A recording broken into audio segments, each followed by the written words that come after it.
रामगढ़ से हमारे सहयोगी राजेश जुड़ चुके हैं, उनसे जान लेते हैं कि वहां की क्या कुछ तस्वीरें हैं। चुनाव है, मतदान है और ये जनादेश है, जनता की राय बेहद जरूरी। देखिए राजेश, इस वक्त रामगढ़ में सुनीता चौधरी हैं, आसू से ममता देवी कांग्रेस से हैं और अपने चुनावी ताल ठोक रहे हैं। जनता की राय इस बीच बेहद महत्वपूर्ण हो जाती है। जनता क्या कुछ सोच रही है?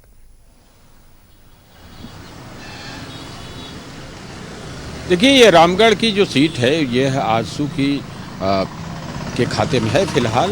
वैसे इनका सीधा कंटेस्ट जो है कांग्रेस से है। आजसू चूँकि एनडीए फोल्डर का एक घटक दल है और उसके लिए बीजेपी के लोग भी यहाँ पर मेहनत कर रहे हैं और अलायंस के तहत जो भी गठबंधन दल में लोग पार्टी के लोग हैं वो सभी लोग ईमानदारी से मेहनत कर रहे हैं। क्योंकि मैंने ये कल गोमिया गया था, मांडू गया था और रामगढ़ में हूँ ही, इस सभी जगहों पर देखा कि जो एनडीए फोल्डर के जितने भी घटक दल के नेता हैं वो सभी लोग मेहनत कर रहे हैं और यह प्रयास कर रहे हैं कि ये सीट जो है निकल जाए, यानी आजसू की है और आजसू की ही रहे, ये प्रयास किया जा रहा है। लेकिन गठबंधन के तरफ से भी प्रयास बहुत तेज है, वहाँ भी मजबूती से लोगों से संपर्क किया जा रहा है। कांग्रेस की यह सीट पहले थी, सुनीता चौधरी से पहले ममता देवी इस जगह से विधायक थी, लेकिन उनकी सदस्यता चली गई थी। बाद में फिर उपचुनाव हुआ तो सुनीता चौधरी जीती है। तो एक परंपरागत सीट रही है। सुनीता चौधरी के पति जो हैं चंद्रप्रकाश चौधरी गिरिडीह से आजसू के सांसद हैं और लंबे समय तक ये चंद्रप्रकाश चौधरी रामगढ़ से विधायक चुने गए हैं, मंत्री भी रहे हैं और इस क्षेत्र के विकास पर उन्होंने विशेष ध्यान दिया है। लोग यह मानते भी हैं और इस क्षेत्र में कई ऐसी योजनाएं उन्होंने लागू करवाई जो आज चल रही हैं। तो इसका लाभ एक जरूर लोगों को लग रहा है। पार्टी के नेताओं का कहना है कि चंद्रप्रकाश चौधरी ने जो काम किया, फिर छोटे से कार्यकाल में सुनीता चौधरी ने जो काम किया, उसका जनता जरूर मूल्यांकन करेगी और एक बार फिर से आजसू प्रत्याशी को आशीर्वाद देगी। तो कमोबेश यहाँ पर उत्साह का माहौल है और सीधा सीधे मुकाबला है कांग्रेस और आजसू के बीच। अब देखना होगा कि क्या जनता का रुझान होता है, या तो मतदान के बाद पता चलेगा और रिजल्ट जब आएगा 23 नवंबर को तब सारा कुछ स्पष्ट हो जाएगा कि क्या है। लेकिन इतना मैं कह दूं कि बड़े बड़े जो स्टार प्रचारक हैं बीजेपी के, वो भी यहाँ आने वाले हैं। अभी सब जनता का समय है, 5 साल के इंतजार के बाद जनता अब अपना निर्णय सुनाएगी, निर्णय लेगी और झारखंड में किसका भविष्य है ये जनता तय करेगी। फिलहाल बहुत बहुत शुक्रिया आपका राजेश तमाम जानकारियों के लिए।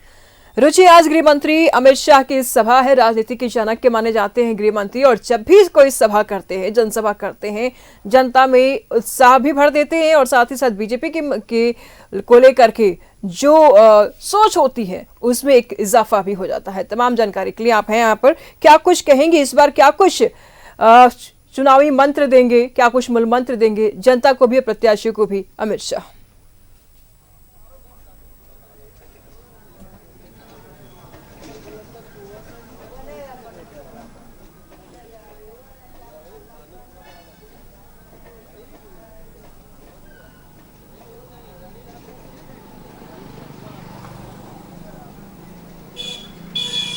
बिल्कुल निशु, देखिए जब गृह मंत्री अमित शाह का आगमन होता है तो पूरा झारखंड ही उत्साहित होता है और खास करके आज संथाल में 3 सभाएं हैं उनकी और तीनों सभाओं को लेकर के कार्यकर्ताओं में तो उत्साह है ही, खास करके जनता में भी उत्साह देखा जा रहा है। और ऐसे में जब चुनावी सभाएं होती हैं तो जनता की जो भीड़ है वो उमड़ती हुई दिखती है और ऐसे में जब वो हुंकार भरते हैं, चुनावी सभा को संबोधित करते हैं, देखिए कई ऐसी फैक्ट बातें जो है वो मंच से कहते हैं। वर्तमान की सरकार को उन्होंने चैलेंज करने का भी कार्य किया है कि करप्शन में जो भी लिप्त हैं, यानी कि भ्रष्टाचार में लिप्त वैसे लोग जिन पर बीजेपी की सरकार जब आएगी, जब डबल इंजन की सरकार आएगी तो उन पर कार्रवाई भी होगी। तो वो देखिए एक चैलेंज देने का कार्य भी उन्होंने किया है और खास करके देखिए 150 संकल्प पत्र के ऐसे बिंदु हैं जिसे पूरा करने का वादा भी गृह मंत्री अमित शाह ने किया है। पंच प्रण के साथ बीजेपी चुनावी मैदान में है। युवाओं का खासा ध्यान रखा गया है। युवा हो, महिला हो, बेरोजगार हो, सभी वर्गों का ख्याल खास करके इस बार बीजेपी ने रखा है। और देखिए एनडीए खेमा जो है इस बार पूरी मजबूती के साथ चुनावी मैदान में है। आपने कहा कि राजनीति के चाणक्य जाने जाते हैं अमित शाह, तो गृह मंत्री अमित शाह जहां भी जाते हैं उनके आगमन का प्रभाव, उनकी चुनावी सभा का प्रभाव अवश्य पड़ता है। और ऐसे में कह सकते हैं कि जहां बीजेपी के प्रत्याशी हैं या फिर लोजपा के हैं या फिर देखिए आजसू के प्रत्याशी हों, यानी कि एनडीए खेमा जो है वो मजबूत होता हुआ दिखता है। और ऐसे में इस बार संथाल के रण को भी कैसे जीता जाए इसके लिए पूरी जुगत में है। और आज देखिए असम के गृह मंत्री अमित शाह की तो कई चुनावी सभाएं हैं ही, असम के मुख्यमंत्री हिमंता बिस्वा शर्मा की भी चुनावी सभाएं हैं, शिवराज सिंह चौहान की चुनावी सभाएं हैं। तो ऐसे में केंद्रीय नेतृत्व ने पूरी ताकत झोंक दी है। तमाम दिग्गज जो हैं वो चुनावी मैदान में देखे जा रहे हैं। देखिए लगातार बांग्लादेशी घुसपैठ का मुद्दा हो, इसे लेकर के भी बीजेपी हावी होती हुई दिख रही है। और देखिए कल हिमंता बिस्वा शर्मा जब चुनावी सभा को संबोधित कर रहे थे उस समय उन्होंने यहाँ तक कि जो वर्तमान की सरकार है उसकी तुलना औरंगजेब और बाबर से भी की थी। और कारण ये था कि यहाँ पर स्कूलों में छुट्टियां जो है शुक्रवार को क्यों दी जाती हैं। यहाँ पर अगर शुक्रवार को सरकार छुट्टी देती है, चूंकि हर जगह पर स्कूलों में छुट्टियां रविवार को होती हैं, अगर कहीं एक विशेष समुदाय को खुश करने के लिए शुक्रवार को छुट्टी दी जाती है तो फिर मंगलवार को छुट्टी क्यों नहीं। वहीं देखिए कई आलमगीर आलम हो, इरफान अंसारी हो, उन पर उन्होंने निशाना साधा। सीता सोरेन के मुद्दे को लेकर के, चूंकि इरफान अंसारी के बिगड़े बोल को लेकर के भी वो तंज कसते हुए देखे गए। उन्होंने कहा कि उनके अपने ही परिवार के लोग थे, हेमंत सोरेन हो या कल्पना सोरेन हो, एक बार ये क्यों नहीं कहा कि महिलाओं का अपमान है, उनके पक्ष में वो वोट मांग रहे हैं। तो ऐसे में कई मुद्दों को लेकर के चुनावी मैदान में है। देखिए और एक बड़ा मुद्दा बीजेपी ने उठाया है और कहा भी है कि जब डबल इंजन की सरकार आएगी तो सहारा के निवेशक जो है, चूंकि सहारा के निवेशकों की संख्या पूरे देश भर में है, झारखंड भी अछूता नहीं है, झारखंड में भी कई निवेशक जो हैं वो सहारा के हैं। तो ऐसे में उनके पैसे, एक एक पाई जो रुपए हैं वो लौटा दिए जाएंगे।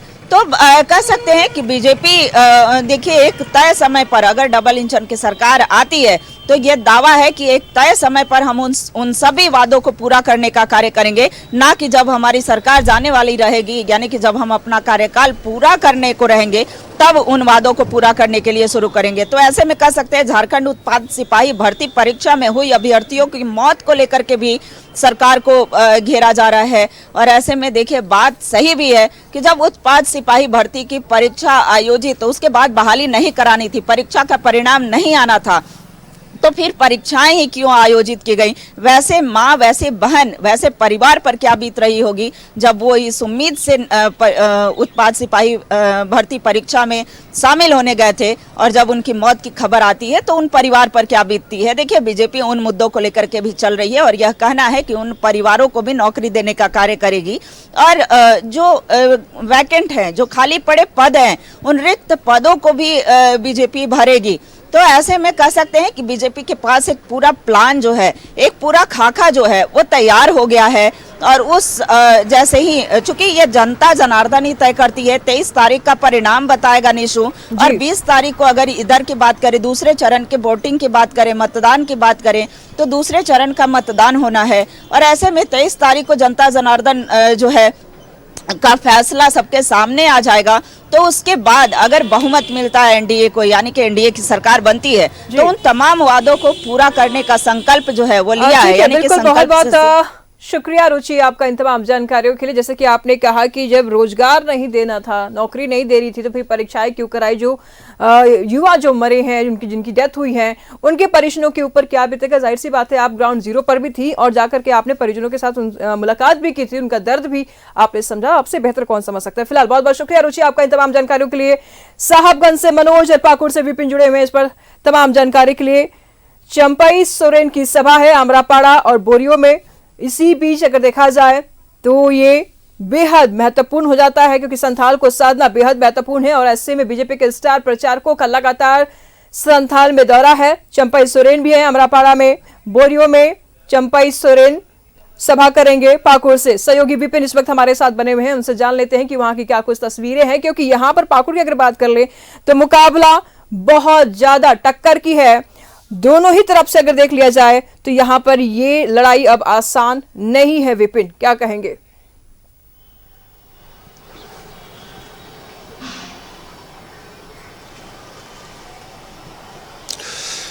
जी देखिए, पिछली बार पाकुड़ की लड़ाई जो थी, जो 2019 का मार्जिन था, वो झारखंड में सबसे बड़ा था। 74,000 वोट से कांग्रेस ने यहाँ पर चुनाव जीता था। 6 महीने पहले जो लोकसभा की लड़ाई हुई थी, उस वक्त राजमहल से जो इंडिया अलायंस के उम्मीदवार थे विजय हांसदा को 1 लाख की लीड पाकुड़ ने दी थी। तो ये कहीं ना कहीं ये ट्रेंड दिखाता है कि इन सब सीटों को क्यों इंडिया अलायंस के लिए फेवरेट माना जाता है और क्यों यहाँ पर इंडिया अलायंस को मजबूत कहा जाता है। आज की अगर बात करें तो जिस तरीके से अब महज 72 घंटे का चुनाव प्रचार बचा हुआ है, 16 तारीख है और 17 और 18 तारीख आज के बाद प्रचार के लिए वक्त होगा उम्मीदवारों को, राजनीतिक दलों को। तो बड़े चेहरे जो हैं वो लगातार कैंप कर रहे हैं। आज संथाल के जामताड़ा में ही कांग्रेस के राष्ट्रीय अध्यक्ष मल्लिकार्जुन खड़गे की भी सभा होनी है। अगर बात पाकुड़ जिले की करें तो पाकुड़ जिले के लिट्टीपाड़ा विधानसभा क्षेत्र के आमड़ापाड़ा में पूर्व मुख्यमंत्री चंपई सोरेन लिट्टीपाड़ा से बीजेपी उम्मीदवार बाबूधन मुर्मू के पक्ष में चुनावी सभा को संबोधित करेंगे।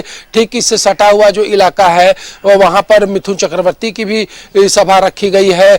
बोरियो जो सटा हुआ इलाका है जो साहेबगंज जिले में आता है, वहां पर चुनावी सभाएं हैं चंपई सोरेन की। तो पूरी तरीके से अब ऑल आउट अटैक की तरफ गठबंधन के लोग, चाहे वो एनडीए का हो या इंडिया अलायंस का हो, वो निकल चुके हैं।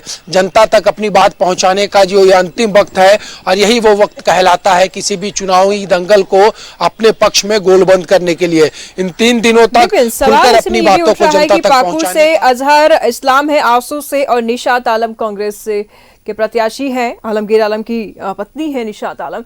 ऐसे में अगर देखा जाए, देखिए पाकुड़ की अगर डेमोग्राफी की आप बात करते हैं तो अधिकतर संख्या वहां पर मुस्लिमों की है और बांग्लादेशी घुसपैठियों को लेकर के लगातार बीजेपी जिक्र करते आई है, मुस्लिमों को लेकर के लगातार जिक्र करते आई है। बांग्लादेशी घुसपैठ इस पर चरम पर ये मुद्दा रहा है। ऐसे में बीजेपी वहां पर पाकुड़ में कैसे सिंधमारी कर पाएगी, क्योंकि गढ़ तो उन्हीं लोग का है।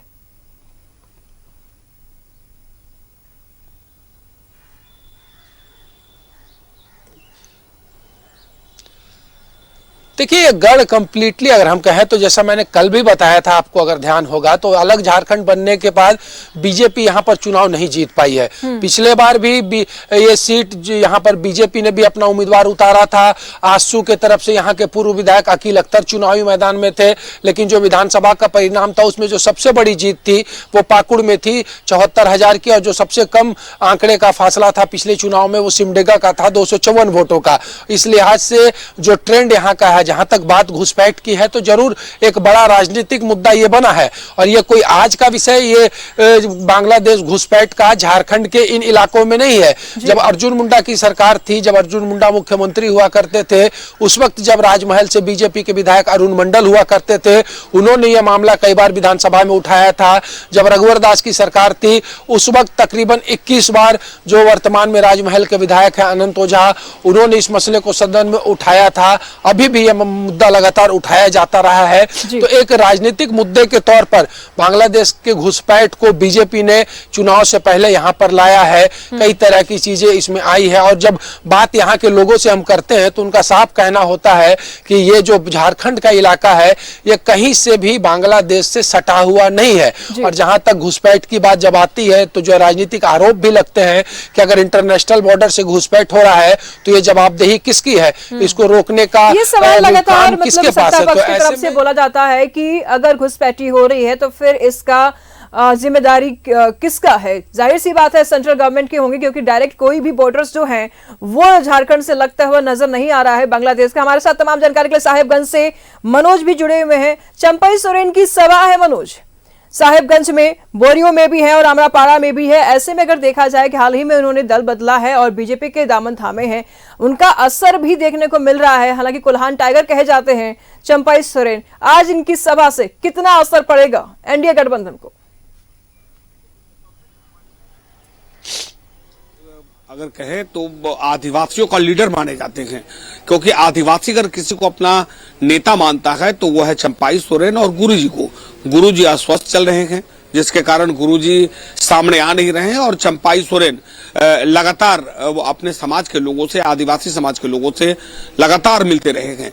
वैसे भी चंपाई सोरेन के झारखंड मुक्ति मोर्चा से छोड़कर आने के बाद भारतीय जनता पार्टी में जब वो आए, उसके बाद कोल्हान कहें और संथाल कहें, तो दोनों जगह साधने का प्रयास और जिम्मेवारी जो है इनके कंधे पे है।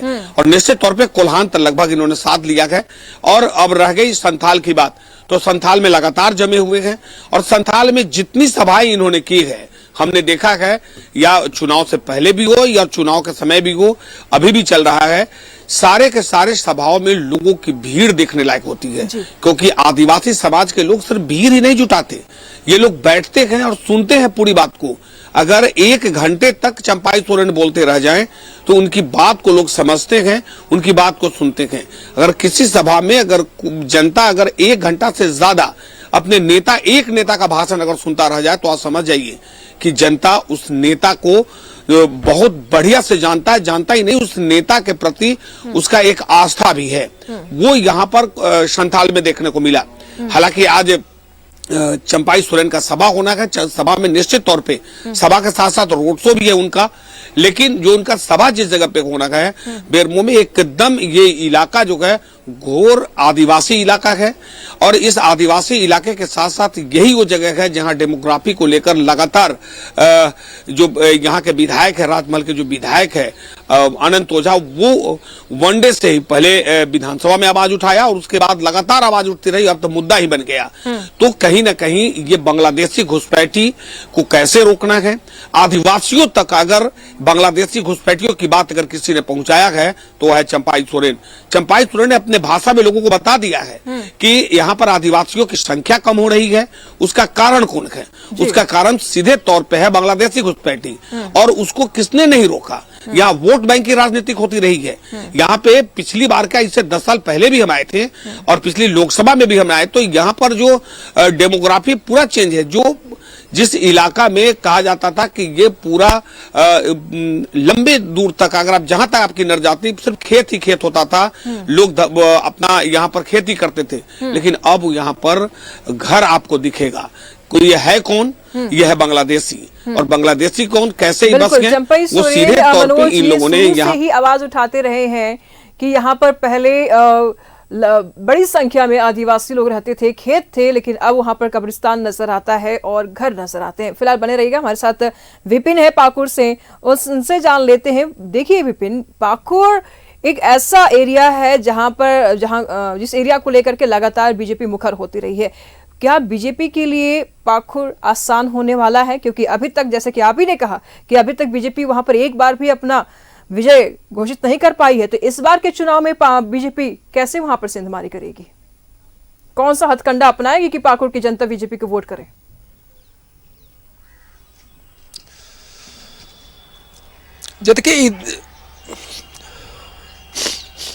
देखिए यहाँ पर बीजेपी नहीं, यहाँ पर आसू का उम्मीदवार है। ये सीट बीजेपी ने आसू के लिए छोड़ी है और आसू से अजहर इस्लाम यहाँ पर चुनाव लड़ रहे हैं। और वो चुनाव लड़ने से कुछ दिन पहले ही उन्होंने आसू की सदस्यता ग्रहण की थी। यहाँ के पूर्व विधायक अकील अख्तर भी समाजवादी पार्टी से चुनाव लड़ रहे हैं। कांग्रेस की तरफ से निशात आलम, जो कि पूर्व मंत्री और जो वर्तमान में पाकुड़ के विधायक है, आलमगीर आलम उनकी पत्नी है, उनको कांग्रेस ने टिकट दिया है। और लगातार इस क्षेत्र में जिस तरीके से बात करें तो आलमगीर आलम का एक जनाधार रहा है और वो अभी भी नजर इस क्षेत्र में आता है। लेकिन क्योंकि चुनाव है, चुनाव में मतदाता मालिक होती है और मतदाता का जो फैसला होता है वही निर्वाचन की प्रक्रिया में अपना जनप्रतिनिधि के रूप में किसी को चुनकर सदन तक भेजती है। तो ऐसे में 20 तारीख को पोलिंग होना है, 23 को मतगणना होनी है। लेकिन इतना जरूर है कि बीजेपी को काफी मेहनत इस क्षेत्र में करनी पड़ रही है और बीजेपी और गठबंधन इस उम्मीद में है कि इस बार शायद जनता उनके पक्ष में मतदान करे। लेकिन ये गठबंधन को भी मालूम है कि ये इतना आसान नहीं होगा। लेकिन फिर भी क्योंकि चुनाव है और चुनाव शब्द का मतलब ही चुनना होता है, इसलिए ये जनता पर निर्भर करता है कि आने वाले समय के लिए वो अपना जनप्रतिनिधि किसे चुनेगी। लेकिन इतना जरूर है कि गठबंधन, चाहे वो इंडिया अलायंस का हो या एनडीए का हो, सबने पूरी ताकत संथाल परगना में लगा रखी है। पाकुड़ के अंदर जो पाकुड़ जिले में 3 विधानसभा की सीटें आती हैं, पाकुड़, लिट्टीपाड़ा और महेशपुर, यहाँ पर लगातार जो आजमाइश चल रही है। तो ऐसे में 20 तारीख को वोटिंग के बाद जब अगले शनिवार, ठीक आज भी शनिवार है और अगले शनिवार को भी हम जब जनता तक रिपोर्ट पहुंचा रहे होंगे इस वक्त तक कुछ ना कुछ चीजें स्पष्ट हो जाएंगी। तो इसलिए और एक सप्ताह का इंतजार है झारखंड की राजनीति के नए सरकार को लेकर कि जनता का जनादेश झारखंड ने क्या दिया है। जी, बहुत बहुत शुक्रिया विपिन आपका इन तमाम जानकारियों के लिए। बहुत बहुत शुक्रिया मनोज आपका भी तमाम जानकारियों के लिए। फिलहाल यहाँ रुकते एक छोटे से ब्रेक के लिए, फौरन हाजिर होते हैं।